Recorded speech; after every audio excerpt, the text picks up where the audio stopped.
he's got his underpants on still, and that is what catches on fire. And there's actually a layer between the solvent and his skin, so the steam can develop there that can give him a second-degree burn. But the clothing can burn him to death. Can burn and then he jumped out of the tub, if you remember. He could have set the whole house on fire and killed everyone involved and burned down other people's houses. The only thing I'm going to say about this, we always talk about this on the show, and I always say that usually if people are bad, it's bad parenting.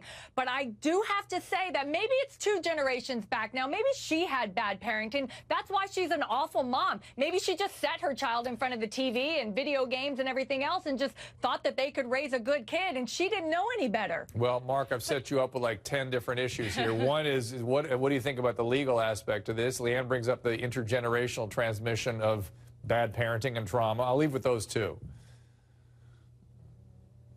Well, first of all, I don't know if I'm the old fart on the panel here, but I remember when challenges back in the day didn't involve this. It was like book reading challenges or collecting money challenges. Let's bring it back. You know, fire challenges. This is so right. It's so sad to think that the apple doesn't fall far from the tree. I wouldn't necessarily lock her up and throw away the key. I'd want to hear her side of the story. And no matter what, she should still be prosecuted. But the question is to what you do with her. Maybe a long-term plan to help her with her parenting skills, you know? I feel sad that there's people like this who are passing down this type of judgment to their offspring. Yeah, Heather, I think that's... It's just sad that people are this stupid. That are this freaking stupid. They are so stupid. Well, it's like... I mean, the kids are stupid. At 16, you should know not to be this stupid. And then to have your mom encouraging it and being part of it, it's just very depressing to know how ignorant there are people are. Well, I don't want to call it, because you're sort of saying intellect, okay? And I'm saying executive function, this part of the brain, right in the front. This is brain lesson. Brain's out again. And this is the part I keep talking about that we don't develop, and that develops from parenting and from interpersonal experiences.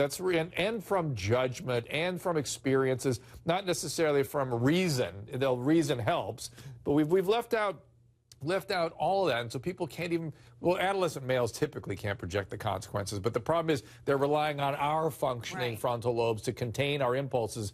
Well, when we were that age, Mark, when we were 17. Drew. Hang on. Drew. Yeah, last thought. Go ahead. Drew. Mark. What? You don't need some fancy, whatever you have there, which is turning me on a little bit. Plastic brain is fancy. Candidly. Yeah. But here's the point. You don't need that.